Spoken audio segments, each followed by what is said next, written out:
राम की सौगंध खाकर राम से ही लड़ने चले हनुमान। आज तक आपने जाना होगा कि हनुमान श्री राम के परम भक्त हैं, वो सत्य है, पर आपने ये ना जाना होगा कि श्री राम और हनुमान के बीच महायुद्ध हुआ था। चलिए जानते हैं क्या है पूरी सच्चाई। मर्यादा पुरुषोत्तम भगवान श्री राम के परम भक्त श्री हनुमान जी के बारे में तो सभी जानते हैं, ये भी जानते हैं कि दशरथ नंदन राम हनुमान के हृदय में बसते हैं। लेकिन क्या आपको ये पता है कि एक बार पवन सुत हनुमान श्री राम जी से ही लड़ने पहुंच गए थे। हो सकता है ये पढ़कर आपको हैरानी हो, लेकिन ये सत्य है और इस घटना का जिक्र श्री राम कथा में भी सुनने और पढ़ने को मिलता है। लेकिन इससे भी ज्यादा हैरान करने वाली बात यह है कि पवन सुत जब श्री राम से लड़ने के लिए तैयार हुए तो उन्होंने सौगंध भी मर्यादा पुरुषोत्तम की ही ली। आइए जानते हैं कि ऐसा क्या हुआ था कि श्री राम के परम भक्त पवन सुत को उनसे युद्ध करना पड़ा। कथा मिलती है कि एक बार सुमेरु पर्वत पर सभी संतों की सभा का आयोजन हुआ। कैवट देश के राज सुकंद भी उसी सभा में सभी संतों का आशीर्वाद लेने जा रहे थे। रास्ते में उन्हें देवर्षि नारद मिले। राजा सुकंद ने उन्हें प्रणाम किया। इस पर श्री नारद जी ने उन्हें आशीर्वाद देकर यात्रा का प्रयोजन पूछा। राजा सुकंद ने उन्हें संत सभा के आयोजन की बात बताई। इस पर नारद मुनि ने कहा, अच्छा है, संतों की सभा में जरूर जाना चाहिए। ऐसा कहकर सुकंद को जाने का आदेश दिया। सुकंद जैसे ही सभा में जाने के लिए प्रस्थान करने लगे तैसे ही नारद जी ने उन्हें आवाज दी। इसके बाद कहा कि जिस सभा में जा रहे हो उसमें सभी को प्रणाम करना, लेकिन ऋषि विश्वामित्र का अभिवादन बिल्कुल भी मत करना।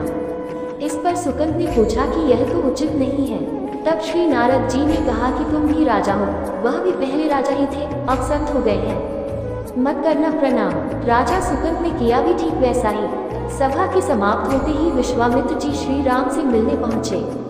वहां पहुंचकर उन्होंने बताया कि उनका अपमान हुआ है। वो इसे भूल भी जाते, लेकिन ये तो संत परंपरा का अपमान है। राम जी ने पूछा, गुरु जी क्या हुआ? तब विश्वामित्र जी ने कहा कि मेरा अपमान हुआ है। राम जी ने पूछा, किसने किया है? तब विश्वामित्र जी ने पूछा कि जानकर करोगे भी क्या? इस पर श्री राम जी ने कहा कि गुरु जी, आपके चरणों की सौगंध लेकर प्रतिज्ञा करता हूँ, जो सिर आपके चरणों में नहीं झुका है उसे काट दिया जाएगा। कल सुबह मैं उसका वध करूंगा। श्री राम की इस सौगंध का जैसे ही राजा सुकंद को पता चला, वह नारद मुनि को ढूंढने लगे। काफी देर तक वह परेशान रहे, लेकिन नारद मुनि उन्हें मिल ही नहीं रहे थे। व्याकुल होकर जब वह रोने लगे तब नारद जी प्रकट हुए। सुकंद ने हाथ जोड़कर उन्हें सारी बात कह सुनाई, साथ ही प्राण दान की विनती की। इस पर नारद जी ने उन्हें माता अंजनी की शरण में जाने की सलाह दी। ये भी कहा कि अगर उन्होंने तुम्हें बचाने का वचन दे दिया तो तुम जरूर बच जाओगे, लेकिन ये भी कहा कि वह किसी को यह नहीं बताएंगे कि नारद जी ने उन्हें ये सलाह दी है। राजा सुकंद के रोने की आवाज सुनकर माता अंजनी बाहर पहुंची। तब उन्होंने कहा कि माता, मुझे बचा ले, अन्यथा विश्वामित्र जी मुझे मार डालेंगे। इस पर माता अंजनी ने सुकंद को उसके प्राण बचाने का वचन दिया। उन्होंने कहा कि तुम शरण में हो, तुम्हें कोई नहीं मार सकता। इसके बाद राजा सुकंद को विश्राम करने के लिए कहा। शाम ढले जब हनुमान जी माता अंजनी के पास पहुंचे तो उन्होंने सारी बात बताई, लेकिन सुकंद को बुलाने से पहले पवन सुत से सौगंध लेने को कहा। तब श्री हनुमान जी कहा कि वह श्री राम के चरणों की सौगंध लेते हैं कि वह सुकंद के प्राणों की रक्षा करेंगे। तब माता अंजनी ने राजा को बुलाया। हनुमान जी ने पूछा, कौन तुम्हें मारना चाहता है? तब सुकंद ने बताया कि श्री राम उन्हें मार डालेंगे। इतना सुनते ही माता अंजनी हैरान रह गई। उन्होंने कहा कि तुमने तो विश्वामित्र जी का नाम लिया था। तब राजा ने कहा कि नहीं, वह तो मरवा डालना चाहते हैं, लेकिन मारेगी तो राम ही। हनुमान जी ने राजा सुकंद को उनकी राजधानी में छोड़ा और श्री राम के दरबार में पहुंचे। वहां पहुंचकर उन्होंने राम जी से पूछा कि वह कहाँ जा रहे हैं। तब मर्यादा पुरुषोत्तम ने बताया कि वह राजा सुकंद का वध करने जा रहे हैं। तब हनुमान जी ने कहा, प्रभु उसे मत मारिए। राम जी ने कहा कि वह तो अपने गुरु की सौगंध ले चुके हैं, अब पीछे नहीं हट सकते। हनुमान जी ने कहा, प्रभु मैंने उसके प्राणों की रक्षा के लिए अपने इष्टदेव यानी कि आपकी सौगंध ली है। तब राम जी कहते हैं कि ठीक है, तुम अपना वचन निभाओ, मैं तो उसे मारूंगा। हनुमान जी राजा सुकंद को लेकर पर्वत पर पहुंचे और राम नाम का कीर्तन करने लगे।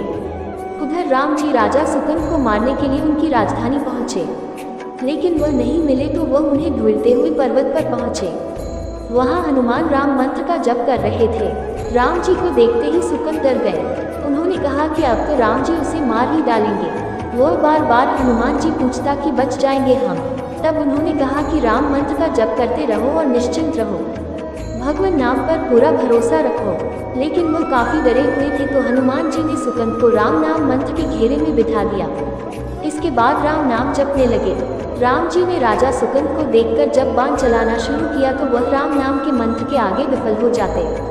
राम जी हताश हो गए कि क्या करें। ये दृश्य देखकर श्री लक्ष्मण जी को लगा कि हनुमान जी भगवान राम को परेशान कर रहे हैं, तो उन्होंने स्वयं ही हनुमान जी पर बाण चला दिया। लेकिन ये क्या, उस बाण से पवनसुत के बजाय श्री राम मूर्छित हो गए। ये देखते ही लक्ष्मण जी दौड़ पड़े और देखते हैं कि बाण तो हनुमान जी पर चलाया था, लेकिन मूर्छित राम जी कैसे हो गए। तब उन्होंने देखा कि पवनसुत के हृदय में तो श्री राम बसते हैं। राम जी जैसे ही होश में आए वह हनुमान जी की ओर दौड़े। उन्होंने देखा कि उनकी छाती से रक्त बह रहा है। वो हनुमान जी का दर्द देख नहीं पा रहे थे। वो बार बार उनकी छाती पर हाथ रखते और आंखें बंद कर लेते। पवनसुत को होश आया तो उन्होंने देखा कि राम जी आंखें बंद करके हनुमान जी के छाती पर बार बार हाथ रखते हैं, फिर हनुमान जी के सिर पर हाथ फेरते हैं। तब पवनसुत ने सुकंद को पीछे से निकाला और उसे अपनी गोद में बिठा लिया। तभी राम ने फिर से हनुमान जी के माथे पर हाथ फेरा, लेकिन इस बार वहां पवनसुत की जगह राजा सुकंद थे। राम जी मुस्कुराए और हनुमान जी बोल उठे कि नाथ, अब तो आपने इनके सिर पर हाथ रख दिया है। अब तो सब कुछ आपके हाथ में है, इसकी मृत्यु भी और जीवन भी। आप ही सुकंद के जीवन की रक्षा करें। राम जी ने हनुमान जी से कहा कि जिसे तुम अपनी गोद में बिठा लो उसके सिर पर तो मुझे हाथ रखना ही पड़ेगा, लेकिन गुरु जी को क्या जवाब देंगे। तभी हनुमान जी को विश्वामित्र जी सामने से आते दिखाई पड़े। उन्होंने राजा सुकंद से कहा कि जाओ, तब प्रणाम नहीं किया तो क्या हुआ, अब कर लो। राजा ने दौड़कर विश्वामित्र जी का अभिवादन किया। वह भी प्रसन्न हो गए और बोले, राम इसे क्षमा कर दो। मैंने इसे क्षमा कर दिया, क्योंकि संत का काम मिटाना नहीं बल्कि सुधारना होता है। ये भी सुधर गया है। उन्होंने सुकंद से पूछा कि संत का सम्मान न करने की सलाह तुम्हें किस कुसंग में मिली। राजा सुकंद विश्वामित्र जी से कुछ कहते कि इससे पहले नारद मुनि प्रकट हो गए। उन्होंने सारी घटना कह सुनाई। तब विश्वामित्र जी ने पूछा कि नारद, तुमने ऐसी सलाह क्यों दी।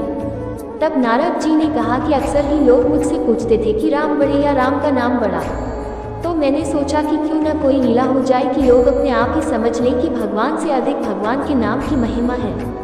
राजा सुकंद विश्वामित्र जी से कुछ कहते कि इससे पहले नारद मुनि प्रकट हो गए। उन्होंने सारी घटना कह सुनाई। तब विश्वामित्र जी ने पूछा कि नारद, तुमने ऐसी सलाह क्यों दी। तब नारद जी ने कहा कि अक्सर ही लोग मुझसे पूछते थे कि राम बड़े या राम का नाम बड़ा, तो मैंने सोचा कि क्यों न कोई लीला हो जाए कि लोग अपने आप ही समझ लें कि भगवान से अधिक भगवान के नाम की महिमा है।